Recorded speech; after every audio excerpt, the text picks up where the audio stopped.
Chapitre 13. La voiture s'arrêta 2 heures plus tard devant une petite maison de briques bâtie au milieu d'un verger planté de poiriers en quenouille sur le bord de la grande route.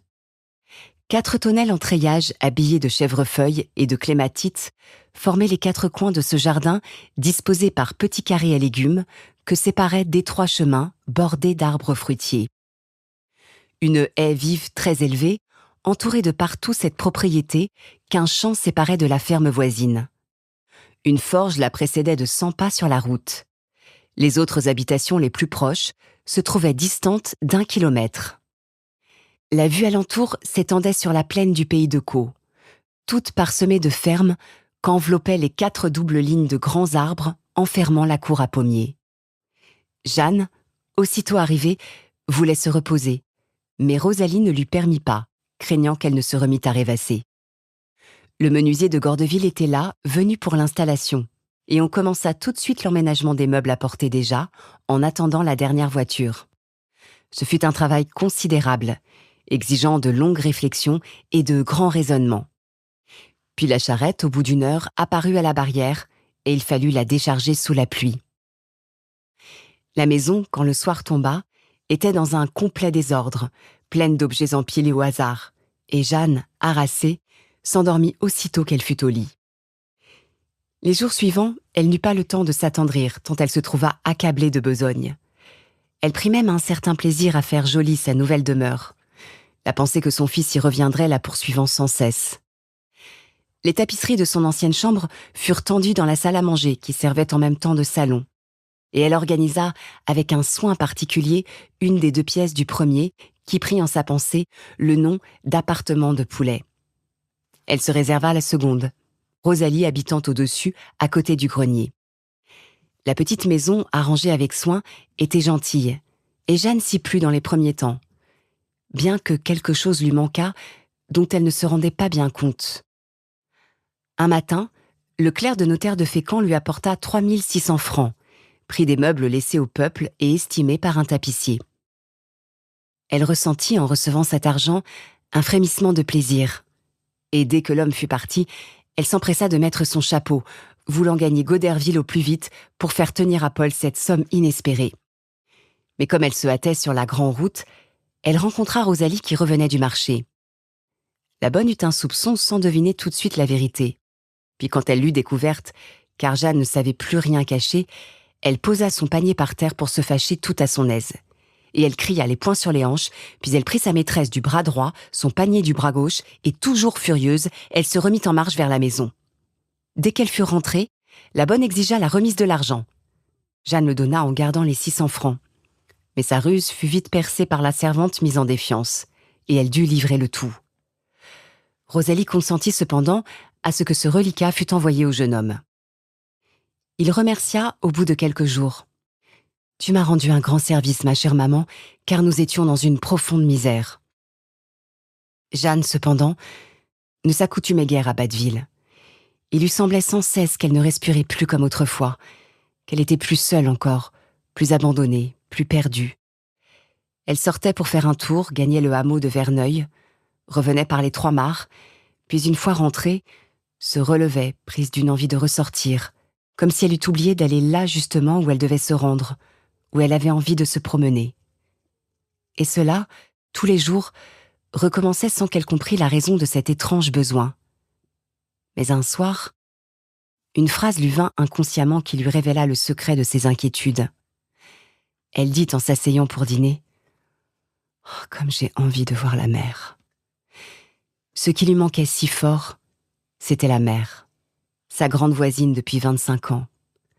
La mer avec son air salé, ses colères, sa voix grondeuse, ses souffles puissants, la mer que chaque matin elle voyait de sa fenêtre des peuples, qu'elle respirait jour et nuit, qu'elle sentait près d'elle, qu'elle s'était mise à aimer comme une personne sans s'en douter. Massacre vivait également dans une extrême agitation. Il s'était installé dès le soir de son arrivée dans le bas du buffet de la cuisine, sans qu'il fût possible de l'en déloger. Il restait là tout le jour, presque immobile, se retournant seulement de temps en temps avec un grognement sourd. Mais aussitôt que venait la nuit, Il se levait et se traînait vers la porte du jardin en heurtant les murs. Puis quand il avait passé dehors les quelques minutes qu'il lui fallait, il rentrait, s'asseyait sur son derrière devant le fourneau encore chaud, et dès que ses deux maîtresses étaient parties se coucher, il se mettait à hurler. Il hurlait ainsi toute la nuit, d'une voix plaintive et lamentable, s'arrêtant parfois 1 heure pour reprendre sur un ton plus déchirant encore. On l'attacha devant la maison dans un baril. Il hurla sous les fenêtres. Puis comme il était infirme et bien près de mourir, on le remit à la cuisine. Le sommeil devenait impossible pour Jeanne qui entendait le vieil animal gémir et gratter sans cesse, cherchant à se reconnaître dans cette maison nouvelle, comprenant bien qu'il n'était plus chez lui. Rien ne pouvait le calmer. Assoupi le long du jour, comme si ses yeux éteints, la conscience de son infirmité l'eussent empêché de se mouvoir, alors que tous les êtres vivent et s'agitent, il se mettait à rôder sans repos dès que tombait le soir, comme s'il n'eût plus osé vivre et remuer que dans les ténèbres qui font tous les êtres aveugles. On le trouva mort un matin. Ce fut un grand soulagement. L'hiver s'avançait, et Jeanne se sentait envahie par une invincible désespérance. Ce n'était pas une de ces douleurs aiguës qui semblent tordre l'âme, mais une morne et lugubre tristesse. Aucune distraction ne la réveillait. Personne ne s'occupait d'elle. La grande route devant sa porte se déroulait à droite et à gauche, presque toujours vide. De temps en temps, un tilbury passait au trot, conduit par un homme à figure rouge dont la blouse, gonflée au vent de la course, faisait une sorte de ballon bleu. Parfois c'était une charrette lente, ou bien on voyait venir de loin 2 paysans, l'homme et la femme tout petits à l'horizon, puis grandissant, puis quand ils avaient dépassé la maison, rediminuant, devenant gros comme 2 insectes, là-bas, tout au bout de la ligne blanche, qui s'allongeait à perte de vue, montant et descendant selon les molles ondulations du sol. Quand l'herbe se remit à pousser, une fillette en jupe courte passait tous les matins devant la barrière, conduisant 2 vaches maigres qui broutaient le long des fossés de la route. Elle revenait le soir de la même allure endormie, faisant un pas toutes les 10 minutes derrière ses bêtes. Jeanne, chaque nuit, rêvait qu'elle habitait encore les peuples. Elle s'y retrouvait comme autrefois avec père et petite-mère, et parfois même avec tante Lison. Elle refaisait des choses oubliées et finies, s'imaginait soutenir Madame Adélaïde, voyageant dans son allée, et chaque réveil était suivi de larmes. Elle pensait toujours à Paul, se demandant « Que fait-il ? Comment est-il maintenant ? Songe-t-il à moi quelquefois ?» En se promenant lentement dans les chemins creux entre les fermes, elle roulait dans sa tête toutes ces idées qui la martyrisaient. Mais elle souffrait surtout d'une jalousie inapaisable contre cette femme inconnue qui lui avait ravi son fils. Cette haine seule la retenait, l'empêchait d'agir, d'aller le chercher, de pénétrer chez lui. Il lui semblait voir la maîtresse debout sur la porte et demandant « Que voulez-vous ici, madame ?» Sa fierté de mère se révoltait de la possibilité de cette rencontre, et son orgueil hautain de femme toujours pure, sans défaillance et sans tache, l'exaspérait de plus en plus contre toutes ces lâchetés de l'homme asservi par les sales pratiques de l'amour charnel qui rend lâches les cœurs eux-mêmes. L'humanité lui semblait immonde quand elle songeait à tous les secrets malpropres des sens, aux caresses qui avilissent, à tous les mystères devinés des accouplements indissolubles. Le printemps et l'été passèrent encore. Mais quand l'automne revint avec les longues pluies, le ciel grisâtre, les nuages sombres, une telle lassitude de vivre ainsi la saisit qu'elle se résolut à tenter un grand effort pour reprendre son poulet. La passion du jeune homme devait être usée à présent. Elle lui écrivit une lettre éplorée. « Mon cher enfant, je viens te supplier de revenir auprès de moi. Songe donc que je suis vieille et malade, toute seule toute l'année avec une bonne. J'habite maintenant une petite maison auprès de la route. C'est bien triste. Mais si tu étais là, tout changerait pour moi. Je n'ai que toi au monde et je ne t'ai pas vu depuis 7 ans. Tu ne sauras jamais comment j'ai été malheureuse et combien j'avais reposé mon cœur sur toi. Tu étais ma vie, mon rêve, mon seul espoir, mon seul amour, et tu me manques. et tu m'as abandonné. Oh, reviens mon petit poulet, reviens m'embrasser, reviens auprès de ta vieille mère qui te tend des bras désespérés. Jeanne. Il répondit quelques jours plus tard. Ma chère maman, je ne demanderai pas mieux que d'aller te voir, mais je n'ai pas le sou. Envoie-moi quelque argent et je viendrai. J'avais du reste l'intention d'aller te trouver pour te parler d'un projet qui me permettrait de faire ce que tu me demandes. Le désintéressement et l'affection de celle qui a été ma compagne dans les vilains jours que je traverse demeurent sans limite à mon égard.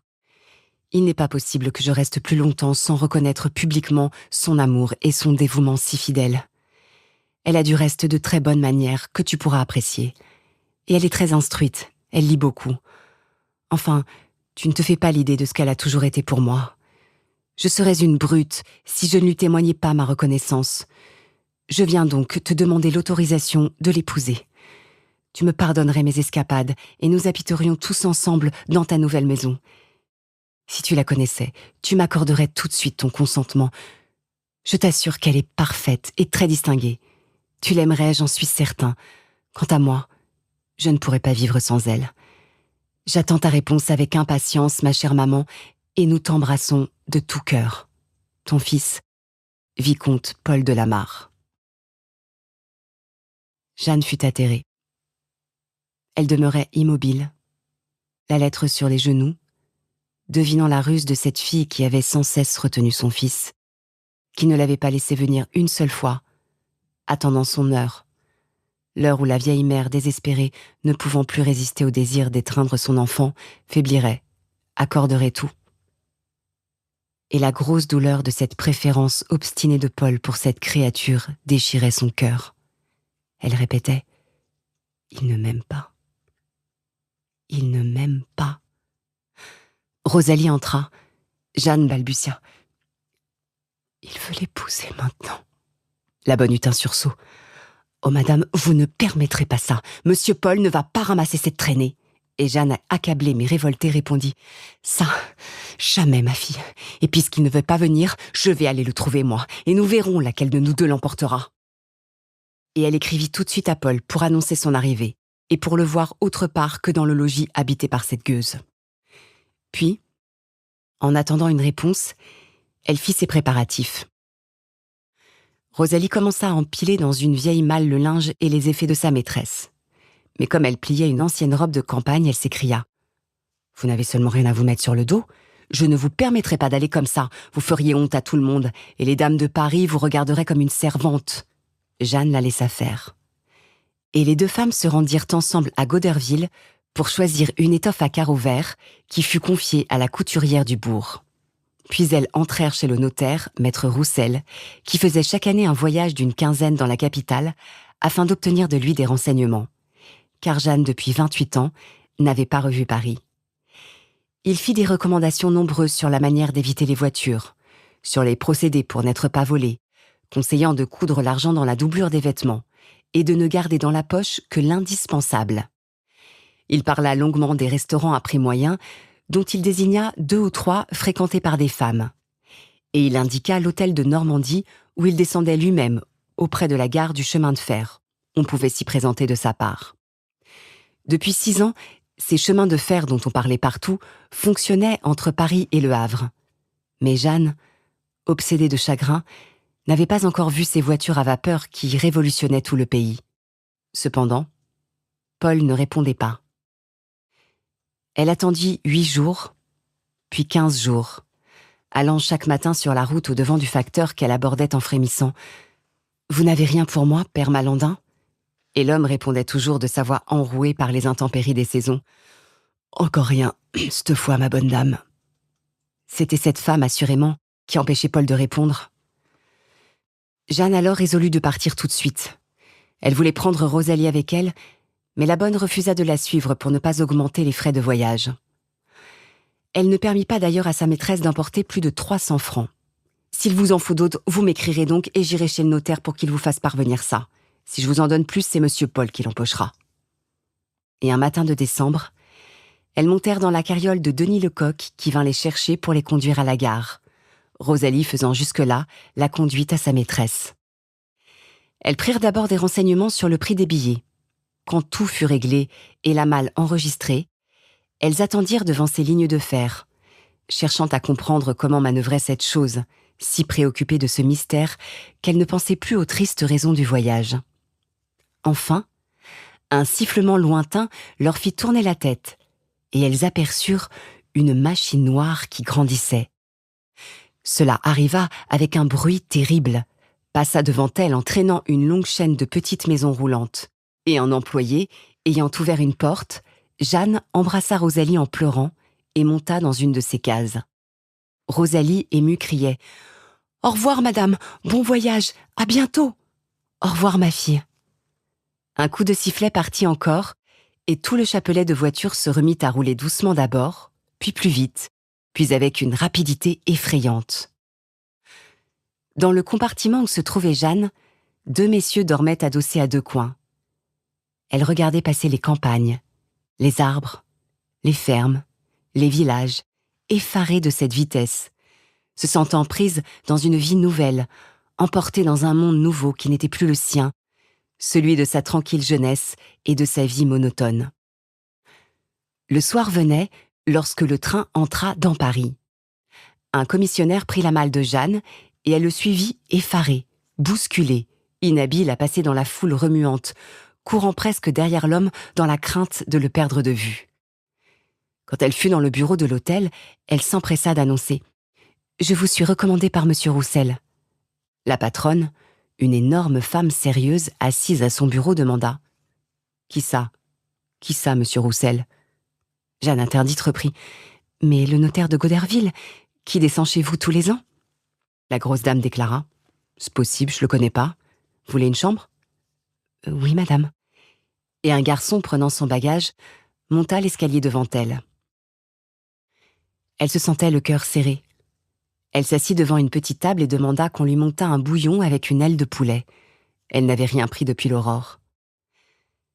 Elle mangea tristement à la lueur d'une bougie, songeant à 1000 choses, se rappelant son passage en cette même ville au retour de son voyage de noces, les premiers signes du caractère de Julien, apparus lors de ce séjour à Paris. Mais elle était jeune alors, et confiante et vaillante. Maintenant, elle se sentait vieille, embarrassée, craintive même, faible et troublée pour un rien. Quand elle eut fini son repas, elle se mit à la fenêtre et regarda la rue pleine de monde. Elle avait envie de sortir et n'osait point. Elle allait infailliblement se perdre, pensait-elle. Elle se coucha et souffla sa lumière. Mais le bruit... Cette sensation d'une ville inconnue et le trouble du voyage la tenaient éveillée. Les heures s'écoulaient. Les rumeurs du dehors s'apaisaient peu à peu sans qu'elle pût dormir, énervée par ce demi-repos des grandes villes. Elle était habituée à ce calme et profond sommeil des champs qui engourdit tout, les hommes, les bêtes et les plantes, et elle sentait maintenant autour d'elle toute une agitation mystérieuse. Des voix presque insaisissables lui parvenaient comme si elles eussent glissé dans les murs de l'hôtel. Parfois, un plancher craquait, une porte se fermait, une sonnette tintait. Tout à coup, vers 2 heures du matin, alors qu'elle commençait à s'assoupir, une femme poussa des cris dans une chambre voisine. Jeanne s'assit brusquement dans son lit, puis elle crut entendre un rire d'homme.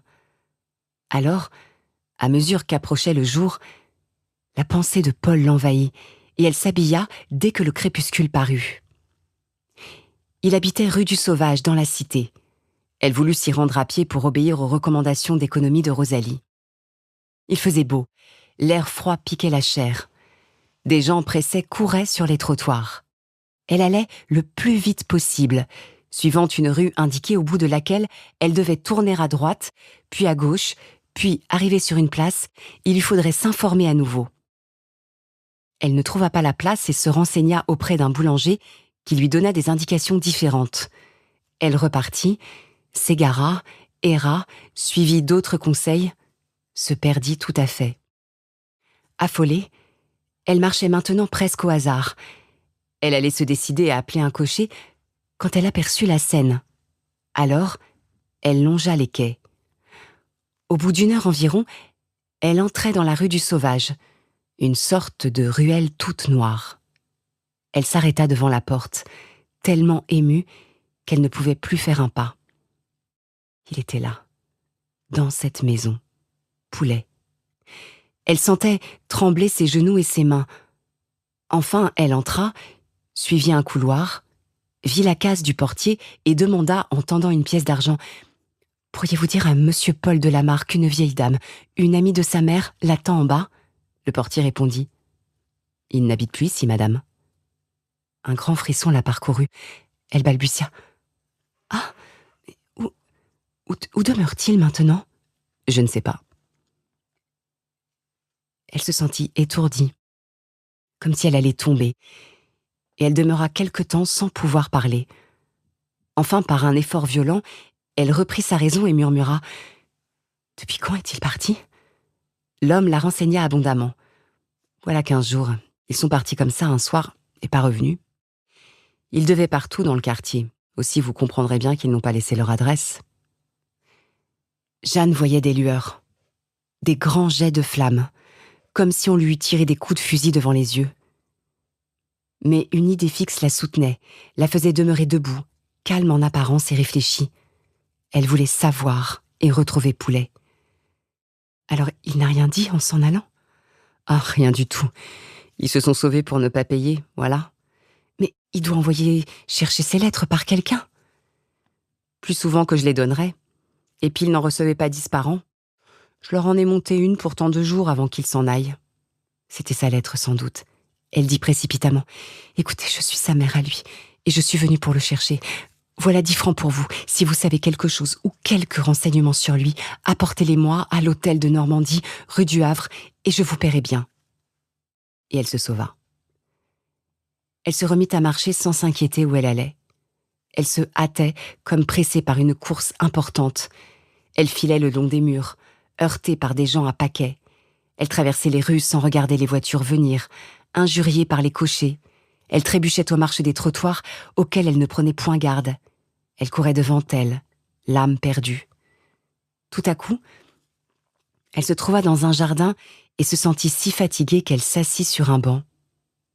Elle y demeura fort longtemps apparemment, pleurant sans s'en apercevoir, car des passants s'arrêtaient pour la regarder. Puis elle sentit qu'elle avait très froid, et elle se leva pour repartir. Ses jambes la portaient à peine, tant elle était accablée et faible. Elle voulait entrer prendre un bouillon dans un restaurant, mais elle n'osait pas pénétrer dans ces établissements, prise d'une espèce de honte, d'une peur, d'une sorte de pudeur de son chagrin qu'elle sentait visible. Elle s'arrêtait une seconde devant la porte, regardait au-dedans, voyait tous ces gens attablés et mangeant, et s'enfuyait intimidée, se disant « J'entrerai dans le prochain ». Et elle ne pénétrait pas davantage dans le suivant. À la fin, elle acheta chez un boulanger un petit pain en forme de lune, et elle se mit à le croquer tout en marchant. Elle avait grand soif, mais elle ne savait où aller boire, et elle s'en passa. Elle franchit une voûte et se trouva dans un autre jardin entouré d'arcades. Elle reconnut alors le palais royal. Comme le soleil et la marche l'avaient un peu réchauffée, elle s'assit encore 1 heure ou 2. Une foule entrait, une foule élégante qui causait, souriait, saluait. Cette foule heureuse dont les femmes sont belles et les hommes riches, qui ne vit que pour la parure et les joies. Jeanne, effarée d'être au milieu de cette cohue brillante, se leva pour s'enfuir. Mais soudain, la pensée lui vint qu'elle pourrait rencontrer Paul en ce lieu. Elle se mit à errer en épiant les visages, allant et venant sans cesse, d'un bout à l'autre du jardin, de son pas humble et rapide. Des gens se retournaient pour la regarder, d'autres riaient et se la montraient. Elle s'en aperçut et se sauva, pensant que sans doute on s'amusait de sa tournure et de sa robe à carreaux verts choisie par Rosalie et exécutée sur ses indications par la couturière de Goderville. Elle n'osait même plus demander sa route aux passants. Elle s'y hasarda pourtant et finit par retrouver son hôtel. Elle passa le reste du jour sur une chaise, au pied de son lit, sans remuer.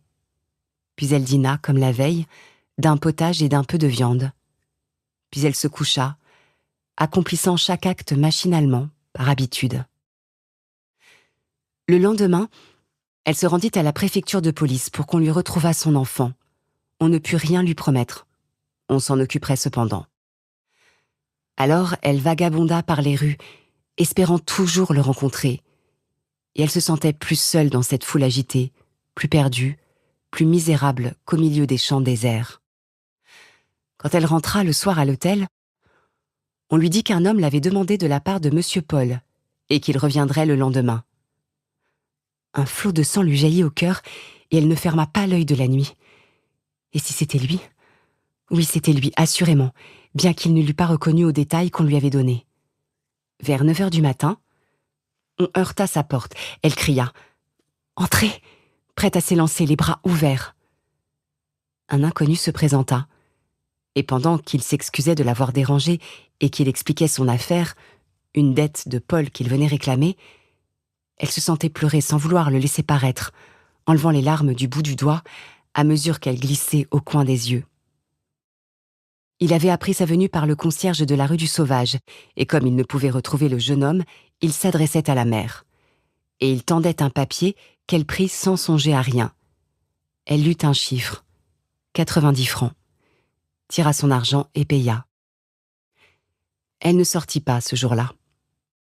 Le lendemain, d'autres créanciers se présentèrent. Elle donna tout ce qui lui restait, ne réservant qu'une vingtaine de francs, et elle écrivit à Rosalie pour lui dire sa situation. Elle passait ses jours à errer, attendant la réponse de sa bonne, ne sachant que faire, où tuer les heures lugubres, les heures interminables, n'ayant personne à qui dire un mot tendre, personne qui connût sa misère. Elle allait au hasard, harcelée à présent par un besoin de partir, de retourner là-bas, dans sa petite maison sur le bord de la route solitaire. Elle n'y pouvait plus vivre quelques jours auparavant, tant la tristesse l'accablait, et maintenant, elle sentait bien qu'elle ne saurait plus au contraire vivre que là, où ses mornes habitudes s'étaient enracinées. Enfin, un soir, elle trouva une lettre et 200 francs. Rosalie disait « Madame Jeanne, revenez bien vite, car je ne vous enverrai plus rien. Quant à Monsieur Paul, c'est moi qui irai le chercher quand nous aurons de ses nouvelles. Je vous salue, votre servante, Rosalie. » Et Jeanne repartit pour Batteville, un matin qu'il neigeait et qu'il faisait grand froid.